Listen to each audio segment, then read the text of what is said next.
You won't believe how far one punk legend went to call out the phoniness of the music industry. He wore a shirt that said, "I hate Pink Floyd," just to stir chaos. But here's the twist. It wasn't about hating the band. It was about something way deeper.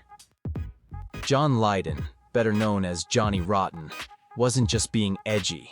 He was on a mission to blow up everything fake about rock and roll. And what started as a punk act of rebellion turned into a lifetime of brutal honesty, legendary feuds, and a war on what he saw as musical betrayal.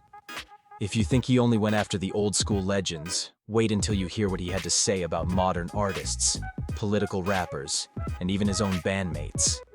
Back in the gritty, hopeless streets of 1970s Britain, where unemployment was sky-high and working-class rage was boiling, Lydon didn't just step into the music scene. He kicked the door down. That infamous Pink Floyd t-shirt wasn't about the band itself. It was a symbol. Lydon wanted to test whether the punk movement was really about rebellion or just another costume party. Wearing that shirt was like lighting a match in a room full of gas. It instantly separated the posers from the real punks. And sure enough, it caught the attention of Malcolm McLaren, the man who would help form the Sex Pistols. But Lydon wasn't just throwing shade. He respected Pink Floyd's early work, especially Syd Barrett, who he called a true original. What Lydon couldn't stand was the bloated, polished version of rock that followed. Stadium tours, concept albums, and bands treating themselves like royalty. That wasn't rebellion, it was business. And for a guy raised in poverty, watching middle-class musicians cash in on working-class struggles hit a nerve. Take the Rolling Stones, for example, or The Who, or The Animals. To fans, they were legends. To Lydon, just copycats. He saw them as watered-down blues acts, ripping off Black American music and slapping white faces on it.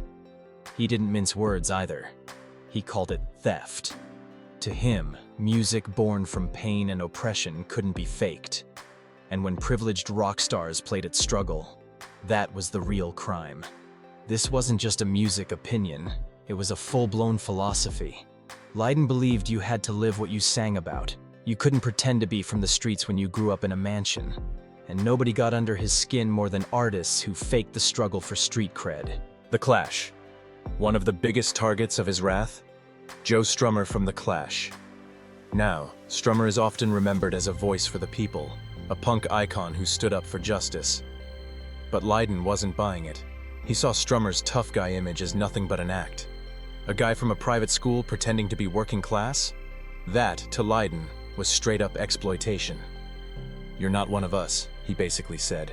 "And worse, you're profiting off people's pain." Generation Sex.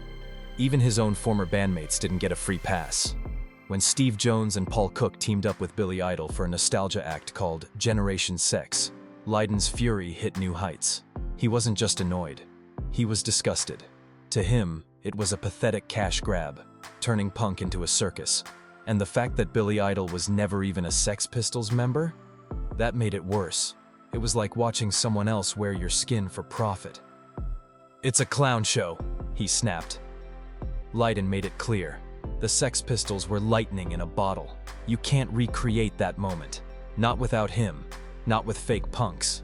And definitely not when the whole point of punk was to burn everything down, not sell it back with a reunion tour t-shirt. Pistol TV series. Then came the breaking point. The TV series Pistol, based on guitarist Steve Jones's memoir. It told the story of the Sex Pistols, but without Lydon's approval. In fact, he wasn't even properly consulted.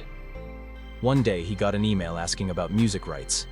A few days later, the project was announced, with a director attached and no script shown to him. For Lydon, this was betrayal on a personal level. "I gave them their image. I wrote those songs. And now they're doing this behind my back?" He wasn't having it. He fought it in court. He lost. And the anger only grew. Watching people rewrite his story, especially when he felt they were cashing in on events like the Queen's death using his lyrics, was more than insulting. It was war. Kneecap. But the fights didn't stop there. In 2024, a Belfast rap group called Kneecap started comparing themselves to the Sex Pistols. They wore balaclavas, rapped in Irish, and called out authority. Sounds punk, right? Not to Lydon. He slammed them as opportunists, fakes using rebellion as a costume. "They're the enemy," he said flatly. He wasn't mad about their language or even their politics. He was mad that they dared to call themselves the next Sex Pistols, without the same scars, the same context, or the same stakes.